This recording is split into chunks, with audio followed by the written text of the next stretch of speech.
Family businesses are supposed to be about trust, legacy, and passing down wisdom from one generation to the next. At least, that's what I used to believe. Growing up, the family business was everything. It was in the air we breathed, the conversations at every family gathering, and the unspoken expectation that we were all working toward the same goal, preserving and expanding what my grandfather started decades ago. My uncle, the man who had taken over the business from my grandfather, was someone I admired deeply. He had built it up even further, taking a modest enterprise and transforming it into something larger and more respected in our community. From a young age, I felt like I had been groomed for this role. While other kids in the family were off doing their own thing, I was always the one hanging around the business. I spent my summers working in the warehouse, shadowing my uncle in meetings, and learning the ins and outs of every aspect of the company. I loved it. I loved the sense of purpose it gave me, knowing that one day I could help take the business even further. I knew I wasn't just doing it to pass the time. I was doing it to prove myself. But that's the funny thing about expectations. You can build them up in your mind. You can work tirelessly toward them. And still, they can be shattered in an instant. And that's exactly what happened to me. It wasn't like I expected a handout. Far from it. I earned my place. After college, I came back and dove headfirst into the business.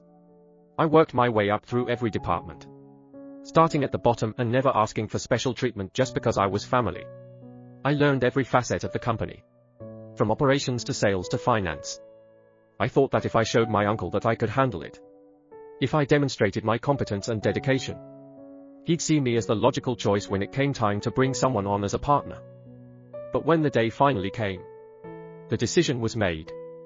And it wasn't me who was chosen. Instead, my uncle handed the role to his son, my cousin. And that decision hit me like a freight train. Now, don't get me wrong. I love my cousin. But I'd be lying if I said he had the slightest clue about how to run the business. He never showed any interest in it growing up. While I was working my summers in the company, learning the ropes, he was off doing whatever he felt like. He was the type to swoop in only when there was a big event or a party to attend, charming everyone and basking in the reflected glory of the family name. That was his role. The golden child. The one who could do no wrong in the eyes of my uncle, despite the fact that he'd barely lifted a finger when it came to the hard work that built the business. I was naive. I thought merit and dedication would win out. I thought that my uncle, who had seen firsthand how hard I'd worked, would reward that. But in the end, bloodlines and tradition won out over everything else. It wasn't about who was the most qualified, it was about keeping it in the family, even if that meant putting the business in the hands of someone who had no idea what they were doing. The moment my uncle sat me down and told me his decision, I felt like the ground had been ripped out from under me. He used all the right words, the kind that are meant to soften the blow. He talked about family, about tradition, about how this was what my grandfather would have wanted. But none of it mattered. All I could hear was that everything I had worked for, everything I had sacrificed, was for nothing. My uncle had chosen my cousin, the son who barely knew the difference between gross profit and net profit, over me. I don't think I said much in response at the time. I was too stunned, too hurt to form a coherent argument. What could I say? The decision had been made, and no amount of reasoning or pleading would change it. All I could do was nod, force a smile, and walk out of that room with my dignity intact. But inside, I was boiling with anger. The months that followed were some of the hardest of my life. I had to watch as my cousin was paraded around as the new partner, as the next in line to help steer the ship. I had to sit in meetings where he fumbled his way through discussions, clearly out of his depth, while my uncle praised him at every turn. It was infuriating. I couldn't escape the feeling that the business, something I had poured my heart and soul into, was being handed over to someone who didn't appreciate or understand its value. I threw myself even harder into my work, determined to prove that my uncle had made a mistake. I worked long hours, took on more responsibilities, and did everything I could to make sure the business continued to succeed, even with my cousin at the helm. But no matter how much I did, no matter how much I tried to prove my worth, it was never enough. My uncle had made his decision. And that was that. It wasn't long before the cracks in the business started to show. My cousin's lack of experience and understanding became more apparent as time went on. He made poor decisions, missed important deadlines, and generally coasted on the work of others. And yet, my uncle refused to acknowledge it. He doubled down, insisting that everything was fine, that my cousin just needed time to grow into the role. But I could see the writing on the wall. The business was suffering, and no amount of denial could change that.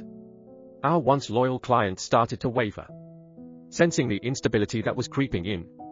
Employees who had been with us for years began to question the direction of the company, wondering if we were still the well-oiled machine we had always been. I tried to raise my concerns with my uncle, tried to show him that we were heading down a dangerous path.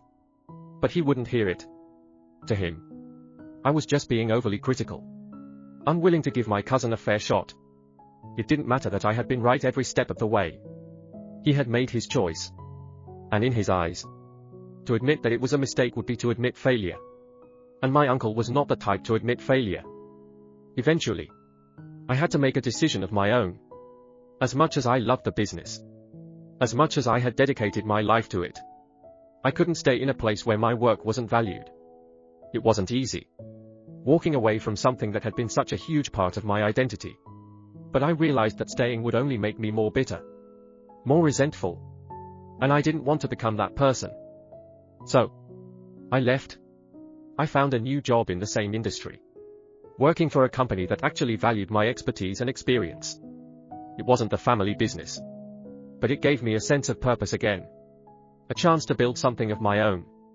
And slowly, I started to rebuild my confidence, to shake off the feeling of betrayal that had weighed me down for so long. I'd like to say that things improved for the family business after I left, that my cousin finally stepped up and learned how to manage things. But that wouldn't be the truth. The business continued to struggle. And over time, its reputation took a hit. Clients who had been with us for decades slowly started to drift away, choosing other companies that offered more stability and competence. The decline was slow, but it was steady. I watched from the sidelines as my uncle tried to hold it all together, refusing to acknowledge that his decision had been the wrong one. And though I no longer worked there, it was painful to see something that had meant so much to me fall apart. In the end, the business didn't survive. My cousin's mismanagement, combined with my uncle's refusal to step in and make the necessary changes, led to its downfall. The company was sold off in pieces, and the legacy my grandfather had built was gone. I often wonder what would have happened if my uncle had made a different choice. If he had chosen me as a partner instead of his son, maybe the business would still be thriving today. Maybe we could have taken it to new heights. But those are just what ifs. The reality is that family businesses are complicated, and loyalty to blood often outweighs logic and reason. But I don't dwell on it anymore. I've made peace with the way things turned out. Leaving the family business was one of the hardest decisions I've ever had to make. But it was also one of the most freeing. It allowed me to carve out my own path, to prove to myself that I didn't need the family name to succeed. And now, looking back, I realize that my uncle's decision, as painful as it was at the time, taught me a valuable lesson. Sometimes, no matter how hard you work, no matter how much you sacrifice, things won't go the way you planned. But that doesn't mean you've failed. It just means it's time to forge your own way forward. So, no, I don't regret leaving. And while the family business may be gone, I've built something of my own. Something that's mine. Something that no one can take away from me.